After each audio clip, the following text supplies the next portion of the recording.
देखो last video में हमारा एक क्वेश्चन रह गया था, तो इसको हम इसमें कंटिन्यू करते हैं कि 7.5 सेंटीमीटर लंबे रेखाखंड को 2:1 में विभाजित करने पर बड़े भाग की लंबाई कितने सेंटीमीटर होगी। मतलब एक रेखाखंड है जिसकी लंबाई हमें दे रखी है 7.5।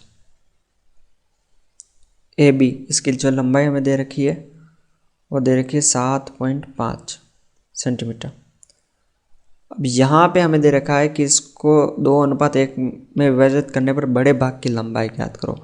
मान लो यहाँ से ये 2:1 में विभाजित है, तो बड़े भाग की हमें लंबाई ज्ञात करनी है। तो जब भी हमें अनुपात दे रखा हो उसके साथ में हमें x जोड़ देना।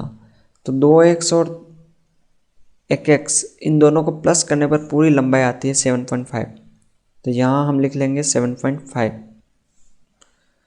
अब यहाँ पे देखो 2x और 1x को प्लस किया तो यहाँ हमें मिल गया 3x बराबर 7.5। x अकेला रखेंगे 7.5 ऐसा कैसा 3 में आ गया। 3 का डिवाइड 7.5 में दिया तो 3 दूनी 6 और 15 यानी यहाँ हमें 2.5 मिल गया। तो x का जो मान हमारे पास आया वो है 2.5। अब क्वेश्चन में हमें दे रखा है कि बड़े भाग की लंबाई ज्ञात करो। तो पहला भाग था 2x और ये बड़ा भाग है क्योंकि 2x है यहाँ पे, तो 2 इंटू एक्स की वैल्यू रखेंगे 2.5। इसको गुना किया 5 दूनी 10 और 2 और 1 2 दूनी 4 और 1 5, तो 5.0 सेंटीमीटर इसका आंसर होगा।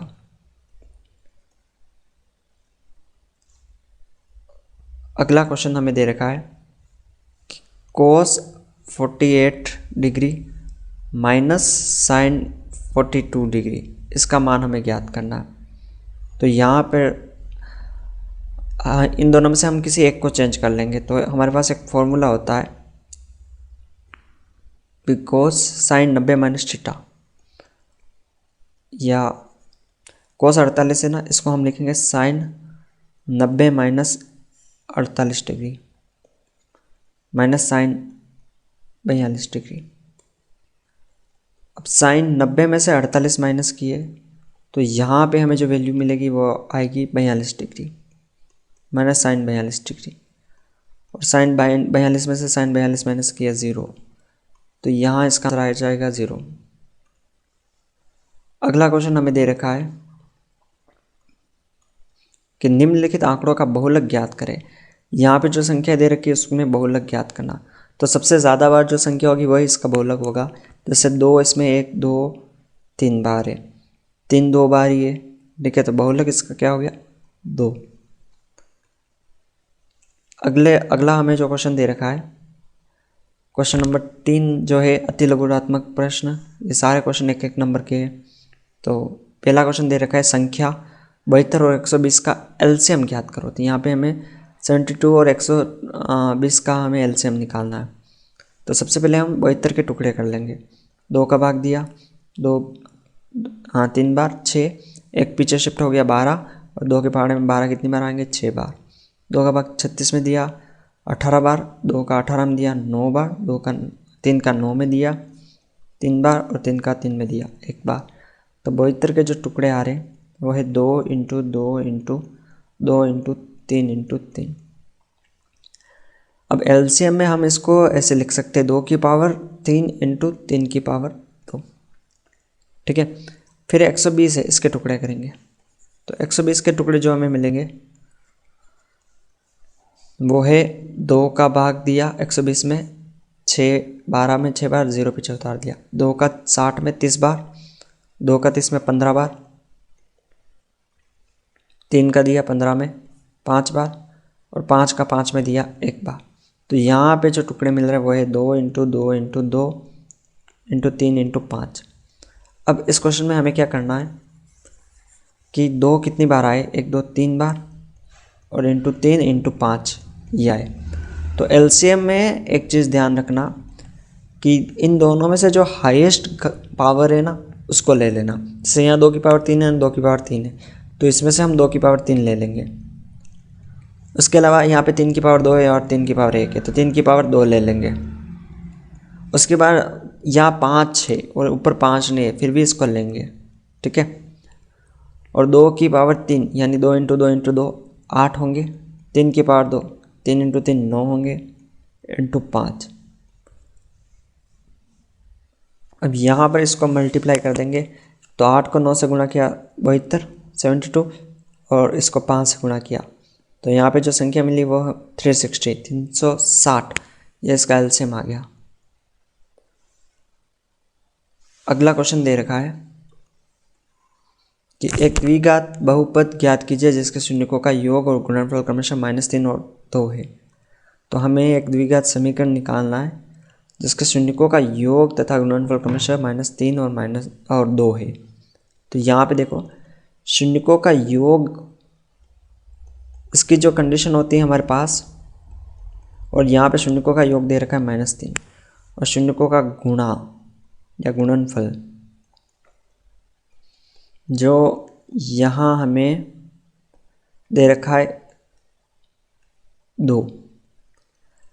अब देखो शून्यकों का योग, इसका जो फॉर्मूला होता है वो हमारे पास है अल्फ़ा प्लस बीटा बराबर -b/a, और शून्यकों का गुणा इसका होता है अल्फ़ा इंटू बीटा c/a। तो अल्फ़ा प्लस बीटा जो हमारे पास मान दे रखा है वो -3 बराबर -b/a, और अल्फ़ा इंटू बीटा दे रखा है 2 बराबर c/a। अब यहाँ से देखो यहाँ पर a का मान कुछ नहीं है तो 1, और यहाँ पे -3 के नीचे कुछ नहीं तो 1। तो यहाँ से हम तुलना कर लेंगे कि a का मान हमें दे रखा है 1, माइनस b का मान अगर -3 है तो प्लस b का मान जो होगा वो +3 हो जाएगा। ठीक है, उसी तरह यहाँ पे c का मान हमें दे रखा है 2। तो देखो द्विघात समीकरण के लिए हमारे पास जो स्टैंडर्ड फॉर्मूला होता है ax² + bx + c बराबर 0, तो उसमें ये वैल्यू रख देंगे। a का मान 1 1x², b का मान 3 3x, और c का मान है 2 बराबर 0। ठीक है, तो ये हमारा बहुपद का समीकरण बन गया। अगला क्वेश्चन हमें दे रखा है कि बहुपद px बराबर x² - 2x - 8 के शून्यक ज्ञात करें। तो यहाँ पे हमें इसके शून्यक निकालने हैं, x² - 2x - 8। तो यहाँ कुछ नहीं तो 1 को 8 से गुणा किया तो हमें 8 मिल रहे, और इस 2 के हमें टुकड़े ऐसे करने कि उन टुकड़ों को अगर हम गुणा भी कर लेना तो 8 आ जाए। तो 2 को हम लिख सकते हैं 4 - 2, और 4 को 2 से जब गुणा करेंगे तब 8 आएंगे। अब इसको सॉल्व करेंगे, x² माइनस का 4 से गुणा किया तो -4, और इस x का वापस 4 से गुणा किया तो x साथ में आ जाएगा। अब माइनस का माइनस से मल्टीप्लाई किया तो प्लस 2 का गुणा x से किया 2x। ठीक है, और -8 ऐसा कैसा। अब यहाँ से 2 के जोड़े बनाएंगे तो यहाँ 1x² और यहाँ 4x, यहाँ कॉमन क्या आएगा x का 1x² में भाग देना है तो x से स्क्वायर कट गया, यहाँ आ गया 1x, माइनस 4x में x का भाग देंगे तो x से x कट गया, यहाँ आ गया 4, प्लस 2x और -8 में से कॉमन आ जाएंगे अपने 2, और 2x में हम 2 का भाग देंगे तो 2 से 2 कट गए, यहाँ आ गया x, माइनस 8 में भी 2 का भाग देंगे तो यहाँ आ जाएगा 4। तो इस कंडीशन में हमारे पास 2 सेम कोष्ठक आ गए, और तो इनमें से एक कोष्ठक तो हम इसका बना देंगे x + 2, और दूसरा इन दोनों में से लिख लेंगे। ठीक है, x - 4। अब इनके इक्वल में 0 रख के हम शून्यक निकाल देंगे तो x + 2 बराबर 0 और x - 4 बराबर 0। 2 इस तरफ रख दिए तो x बराबर -2, 4 इस तरफ रख दिए तो x बराबर 10⁴। ठीक है, तो ये दोनों इसके शून्यक आ गए। अगला क्वेश्चन हमें दे रखा है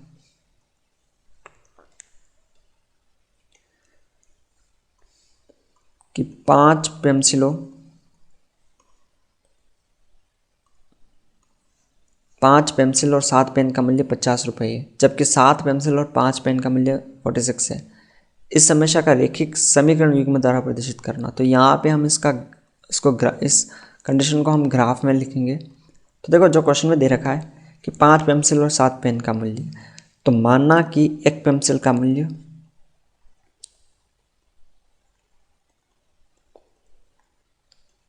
x रुपये, तो फिर 5 पेंसिल का मूल्य कितना होगा,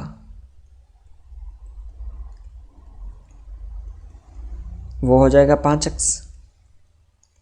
उसी तरह मानना कि एक पेन का मूल्य, देखो 5 पेंसिल का मूल्य 5x होगा और 7 पेंसिल का मूल्य कितना होगा, 7 पेंसिल का मूल्य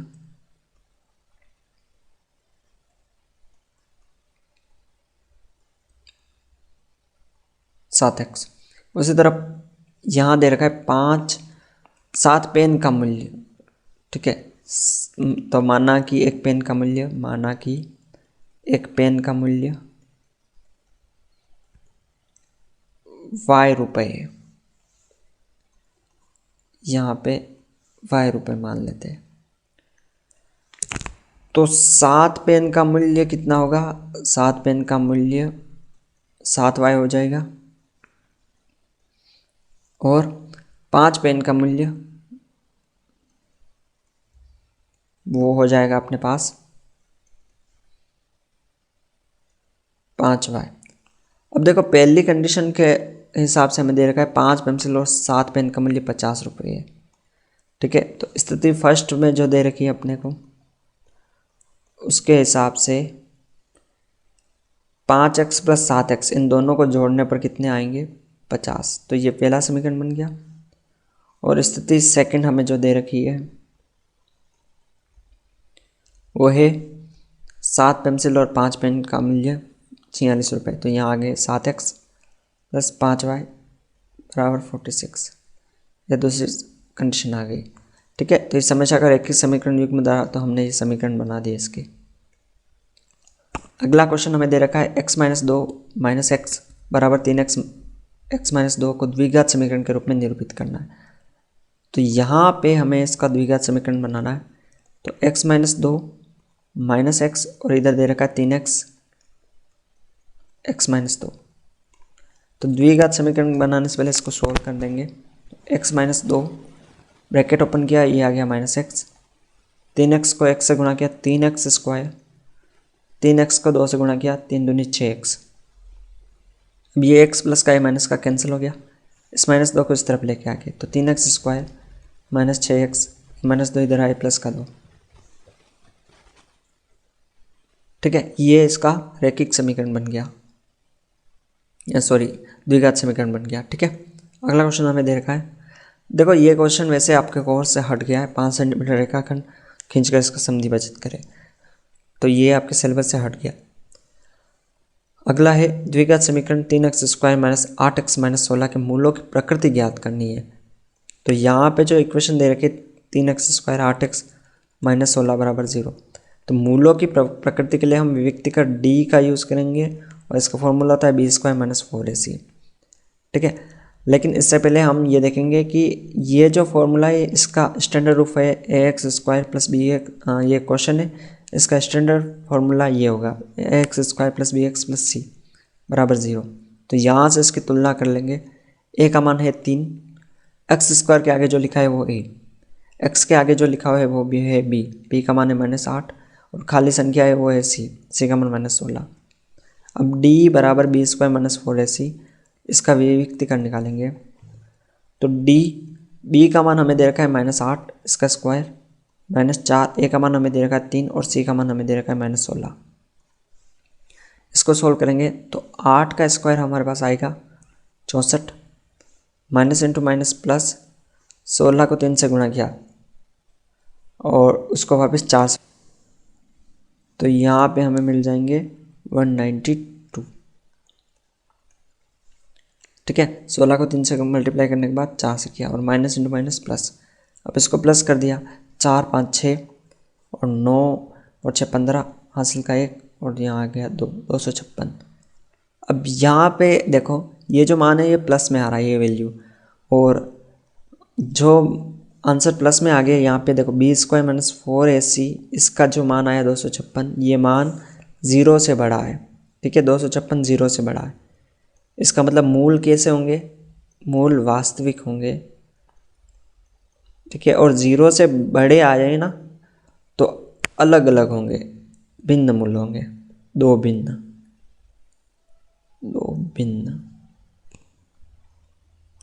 ठीक है, ये इसका आंसर हो गया। अगला क्वेश्चन हमें दे रखा है कि यदि Q 0,1 बिंदु P 5,-4 और R x,6 के मध्य बिंदु है तो x का मान ज्ञात करना। देखो यहाँ पे एक लाइन है, एक मिनट, यहाँ पे अपन एक लाइन ड्रॉ करते हैं ये, और यहाँ पे एक बिंदु है Q और दूसरा यदि बिंदु Q बिंदु P और R, यानी कि P बिंदु ये रहा, R बिंदु ये रहा। P के जो निर्देशांक है वो है 5,-4 और R के जो निर्देशांक है वो है x,6 और Q बिंदु इसके मध्य बिंदु है 0,1। ठीक है, तो हमें x का मान ज्ञात करना, तो मध्य बिंदु वाला फॉर्मूला लगाएंगे। मध्य बिंदु, तो यहाँ पर एक चीज़ ध्यान देना, ये होगा हमारा x1, ये हमारा होगा y1, ये होगा x2 y2 और ये होगा x और y। ठीक है, तो x के लिए मध्य बिंदु का फॉर्मूला होगा x बराबर x1 upon x1 plus x2 upon 2 और y के लिए अपना फॉर्मूला होगा y1, पर अपने को मान x का निकालना है तो y की ज़रूरत भी नहीं पड़ेगी। तो x बराबर x1 का जो मान दे रखा है वो है 5। ठीक है, ये कोमा है,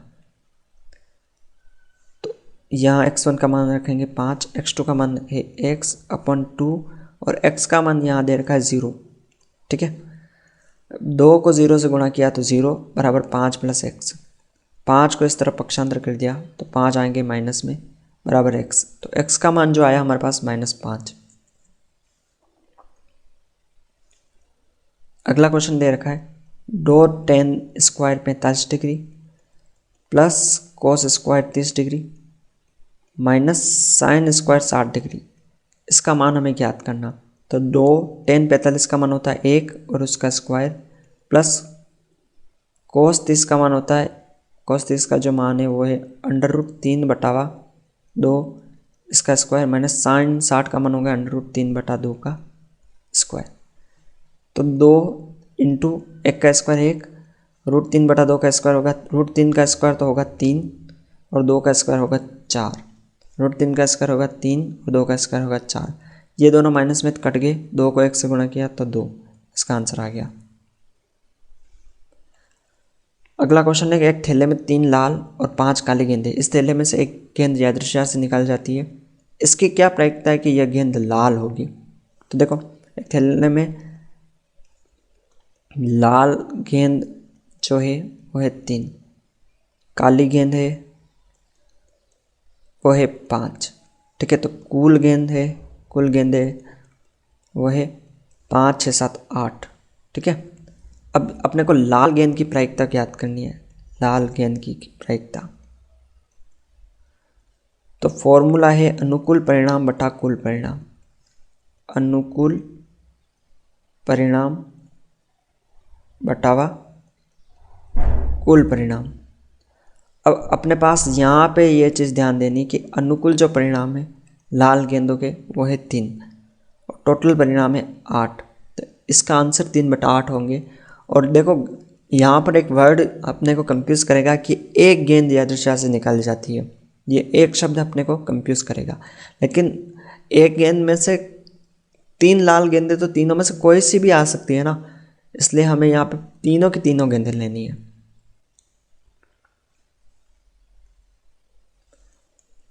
अगला क्वेश्चन दे रखा है tan a कोट बराबर कोट b, तो a प्लस b का मान ज्ञात करना।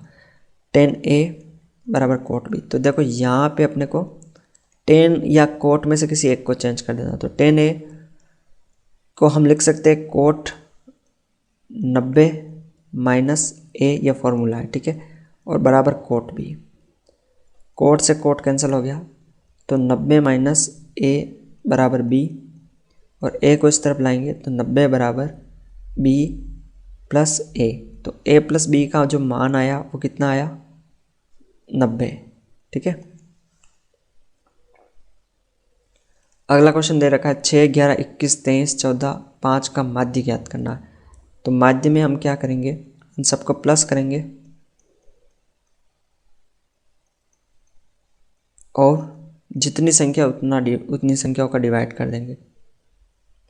6 संख्या, ठीक है, तो 6 का भाग देंगे।